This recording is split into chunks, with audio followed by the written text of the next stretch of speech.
जाएगा। आपको पता है इंडिया अपने हर सेक्टर पर काम कर रहा है, कोई एक सेक्टर नहीं है मेरा ख्याल है जिसको वो नज़रअंदाज कर रहा हो। वो हर सेक्टर पर बड़े अच्छे तरीके से काम कर रहा है, सबको साथ साथ लेकर चल रहा है। बिल्कुल ऐसे ही है, बिल्कुल ऐसे ही है। लेकिन इंडिया के साथ इस तरह का भी है ना कि वो अगर हर सेक्टर को लेकर साथ चल रहा है, लेकिन वो हर सेक्ट को साथ लेके नहीं चल रहा। अच्छा।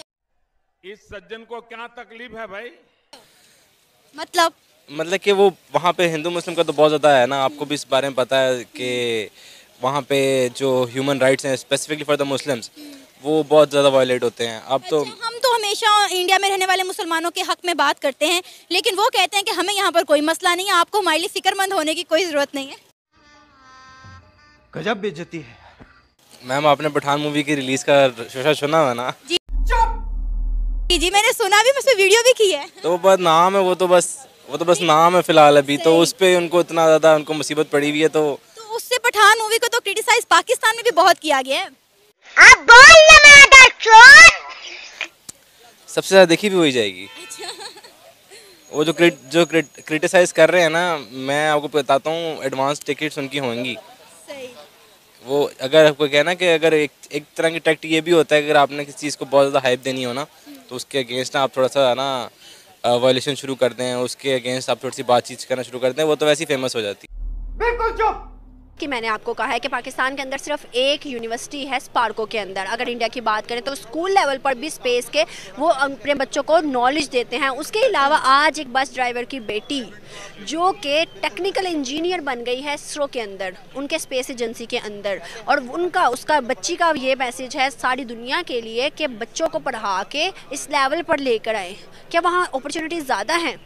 जी, सबसे पहले तो मैं ये कहूँगा कि अपॉर्चुनिटीज़ की बात भी हैं, और ऑब्वियसली हम कह सकते हैं कि अपॉर्चुनिटीज़ की बात है, और एजुकेशन यहाँ भी है इंडिया में भी है। लेकिन अगर मैं दोनों को कंपेयर करके एक बात ज़रूर कहूँगा कि यहाँ बच्चों को थियोरेटिकली समझाया जाता है, और उधर जो कि साइंटिस्ट वगैरह ये जो होते हैं, इनका ये सारा जो काम होता है ये प्रैक्टिकल होता है।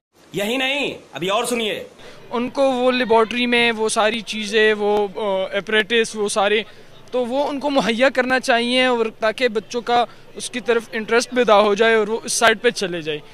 अभी भी अगर हम मैट्रिक की बात करें तो मैट्रिक के बाद जब हम अपना प्रैक्टिकल करने जाते हैं तो हमारे पास अभी भी वही चीज़ है, क्या मेंडिक, वही इंस्ट्रूमेंट्स, वही हर चीज़।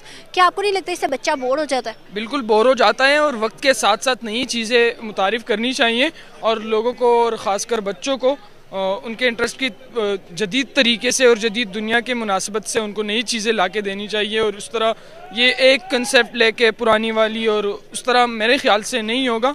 और आपने पहले साइंटिस्ट की बात की, तो साइंटिस्ट की रेशो में कमी की वजह यही है कि इंटरेस्ट पैदा नहीं हो रहा।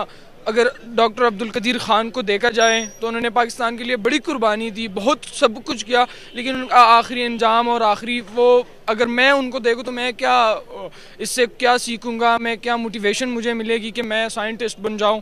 तो पाकिस्तान में मैं जिसको जानता हूँ डॉक्टर अब्दुल सलाम, जो कि नोबेल प्राइज़ से उनको अवार्ड दिया गया था। लेकिन अगर एज ए होल देखा जाए तो ये मायूस कुन है कि पाकिस्तान में साइंटिस्ट बनने के लिए ये है कि आपने खबर सुनी होगी कि एक और इंडियन ओरिजिन से ताल्लुक़ रखने वाले जो शख्स हैं वो आयरलैंड के प्राइम मिनिस्टर बन गए हैं। पहले यूके के और पुर्तगाल के जो प्राइम मिनिस्टर थे बने हैं, उनका भी ताल्लुक़ जो है इंडियन ओरिजिन से था, और अब एक और शख्स जिसका ताल्लुक़ इंडियन ओरिजिन से है वो आयरलैंड के प्राइम मिनिस्टर बन गए। क्या वजह है कि सारी दुनिया पर इंडियंस ही क्यों राज किए जा रहे हैं? उन्होंने अपनी पॉलिसीज़ चेंज की हैं। पाकिस्तान की पॉलिसीज़ में तो सारा टेररिज्म है। पहले अफगानिस्तान में ये प्राई जंग लड़ने गए हुए हैं, अपने इनके मुल्क के मामलात ठीक नहीं है।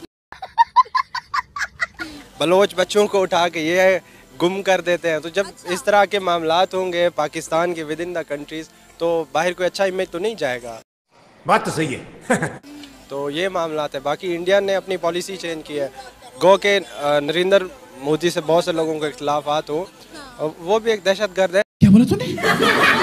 लेकिन बहुत से मामलात में पाकिस्तान से वो बेहतर है। एटलीस्ट वो प्राई जंग नहीं लड़ रहे।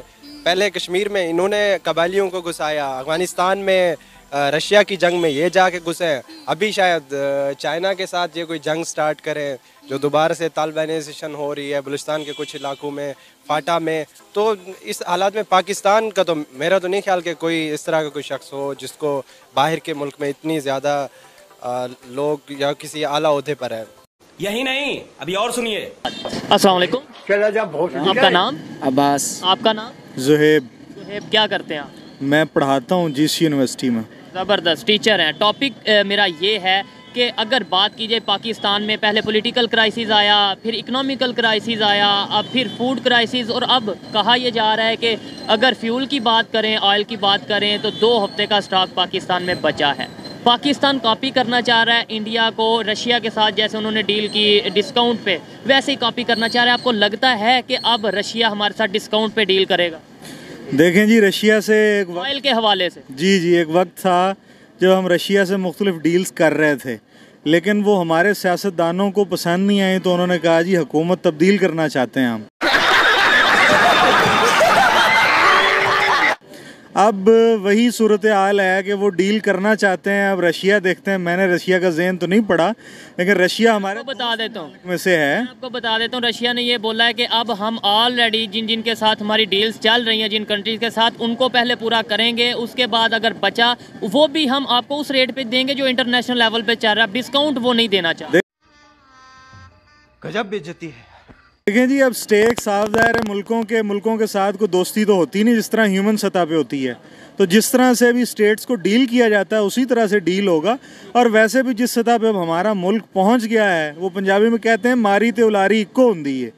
अगर ये कहा जा रहा है ना कि 2 हफ्ते का स्टॉक है, तो इसका मतलब है हमारे पास कख नहीं बचा। हमें शर्म करनी चाहिए। वालेकुम सलाम, कैसे हैं आप? मैं ठीक, आप कैसे? अल्हम्दुलिल्लाह, फाइन।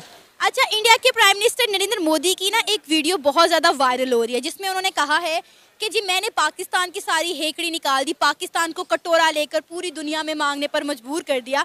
तो आप उनकी स्टेटमेंट पर क्या राय रखते हैं? तो मैं राय यही रखता हूँ कि नरेंद्र मोदी साहब वज़ीर-ए-आज़म तो अब बने, उससे पहले से हम मांग रहे हैं, तो वो किसका कमाल था? अगर हम करें तो करें क्या, बोले तो बोले क्या। अच्छा। तो हम तो जब से पाकिस्तान बना तब से मांग रहे हैं, लेकिन मांगने में और एड लेने में बड़ा फ़र्क होता है। हम दुनिया की बहुत बड़ी मजबूरी है, हमारी स्ट्रेटेजिक लोकेशन ऐसी जगह पे है जहाँ अगर हम लोगों को उनकी एड के बदले उनके साथ ताउन ना करें, तो अमेरिका कभी भी अफगानिस्तान में अपने जो उनका पर्पस था वो पूरा कंप्लीट नहीं कर सकता था। अरब कंट्रीज़ हैं, हम उनको अगर एड के बदले में अपनी आर्मी प्रोवाइड करते हैं तो उनकी पूरी रियासत बची हुई है। तो मुझे नहीं लगता कि अगर नरेंद्र मोदी साहब ने ये बात बयान की है तो सिर्फ अपने बीजेपी को खुश करने के लिए, जो उनका सैफरन एजेंडा है उसको कंप्लीट करने के लिए, वरना पाकिस्तान के साथ अगर उन्होंने हेकड़ी निकालनी है तो फिर कश्मीर में 2-2 हाथ कर। चुप, बिल्कुल चुप। सर, नरेंद्र मोदी की एक वीडियो बहुत ज़्यादा वायरल हो रही है, जिसमें वो कहते हुए दिखाई दे रहे हैं कि मैंने पाकिस्तान की सारी हेकड़ी निकाल दी और उसे कटोरा लेकर पूरी दुनिया में मांगने पर मजबूर कर दिया। क्या कहेंगे आप नरेंद्र मोदी की स्टेटमेंट पर? एक्चुअली मांग तो हम रहे हैं, इसमें कोई शक नहीं है, लेकिन ये उनकी वजह से नहीं है, हमारे अपने ही करतूत ऐसे हैं पिछले 75 सालों में। अच्छा। इनमें 2-3 वजूहत हो सकती हैं। एक तो हमारे में पॉलिटिकल स्टेबिलिटी नहीं है हमारे मुल्क में, दूसरा ये है कि किसी को काम करने नहीं दिया जा रहा, तीसरा ये जो मेन इशू है वो हमारे में करप्शन का है। तो ये 2-3 वजूहत हैं जो मिलके हम आज जोली जोली दर फैलाए दर बदर फिर रहे हैं। झूठ बोल रहा है। हर मुल्क से हम कर्जे मांग रहे हैं, कोई हमें कर्जे दे रहा है और कोई हमें इनकार कर रहा है। सारे इनकार कर रहे हैं, दे तो कोई भी नहीं रहा।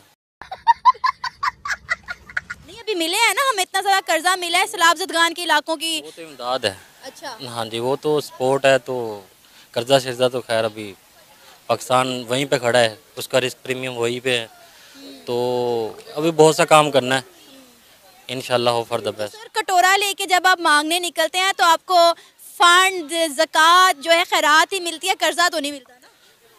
सारा कुछ ही मिलता है खैर, अगर मांगने वाला बंदा हो तो सारा कुछ ही दे देते हैं वो। कैसी अपमानजनक बातें कर रहा है लड़का, ये अश्लील है ये लौंडा।